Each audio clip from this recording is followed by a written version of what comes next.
नमस्कार, मी स्मितल मिलिंद चव्हाण सेलिब्रिटी प्रमोटर्समध्ये आपल्या सगळ्यांचं स्वागत करते. स्टार प्रवाहावरील माऊली महाराष्ट्राचे हा कार्यक्रम आपण पंढरीची वारी अनुभवत होता आणि ती वारी आपल्याला जे अनुभवत करून देत होते ते म्हणजे आपले विशेष व्यक्ती असं म्हणूया आपण. आदेश बांदेकर सर आपल्यासोबत आहेत. सर, कसे आहात? मी मस्त आहे, छान. आणि एकंदरीत एनर्जेटिक दिसताय आहातच तुम्ही मुळात. त्यामुळे तो अजून प्रवास इतका छान वारीतला करून आलाय. त्यामुळे ती एनर्जी, ते सगळं वातावरण म्हणजे अनुभवांची आणि चमत्कारांची तिजोरीच असं कुठेतरी आता तुमच्या एक साठवणीत झाली असं म्हणायला हरकत नाही आहे. तर त्या अनुभवातलं एखादा अनुभव म्हणजे फार अनुभव असणार आहेत, पण जो आम्हाला नक्की ऐकायला आवडेल तुमच्याकडून. खूप अनुभव आहेत. म्हणजे मला असं वाटतं की त्या वारीमध्ये ना ज्या वेळेला आम्हाला सगळे प्रवास करताना एका आजोबांनी पटकन सांगितलं, इकडे या, नुसतं शूटिंग करत फिरताय, जेवायला बसा. त्या जेवायला बसा हे सांगणं कोणीतरी त्या प्रवासात हे खूप अधिकारवाणीचं होतं.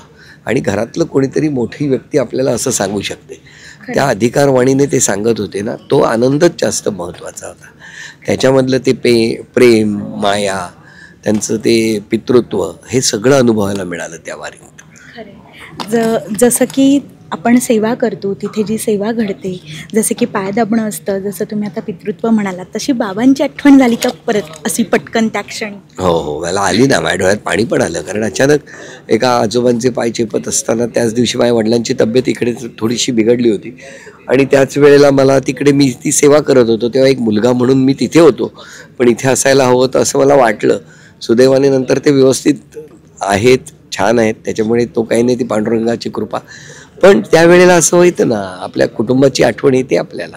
म्हणजे त्या क्षणी बाबांची तब्येत आणि समोर एक बाबा असणं आणि त्यांची आपण सेवा करतोय हे खरंच अनुभवण्यासारखं आहे. आम्ही पाहिलं की तुम्ही त्यांच्यात बसून जेवत होतात, अगदी त्यांची सेवा करत होतात. तर त्यांच्याकडून असं नकळत एक कौतुकाची थाप असते आपल्याला, असं काही?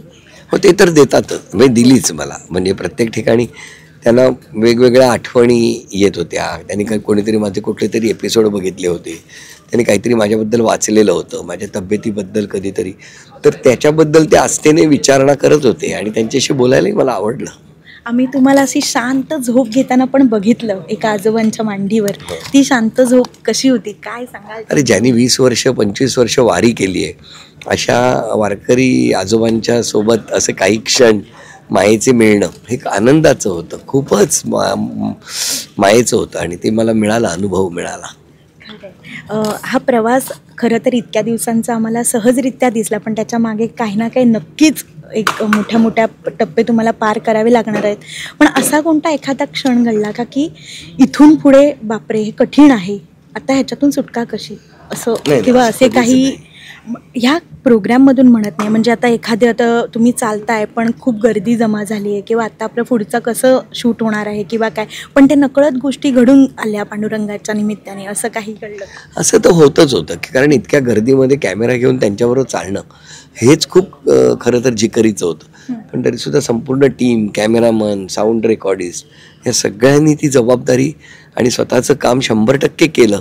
म्हणून यशस्वीरित्या ती वारी आम्ही शूट करू शकलो आणि आम्ही चालू शकलो आणि तुमच्यापर्यंत पोहोचवू शकलो. नाही, खरंय सर. माऊली शब्द तुमच्यासाठी एक फार जवळचा आहे असं म्हणायला काही हरकत नाही आहे, कारण तुमच्यातून ह्या आधी आम्ही पण माऊली हा शब्द ऐकलाय. पण हे जे माऊली होतं, तिथे तुमचं दर्शन घडलं किंवा त्या कळसाला पाहून जे दर्शन घडलं, त्या क्षणी एकदम डोळे भरून आले असतील किंवा तो क्षण एकदम आनंदाचा होता. खरं आहे, इतकं चालून गेल्यानंतर कळसाचं दर्शन मिळणं याच्यासारखा दुसरा आनंद नाही. तो अनुभवला आम्ही, खरंच अनुभवला. रामकृष्ण हरी ह्या शब्दातच खूप काही असं म्हणायला हरकत नाही. हे वाक्यच एकदम एनर्जेटिक करून जातं आपल्याला.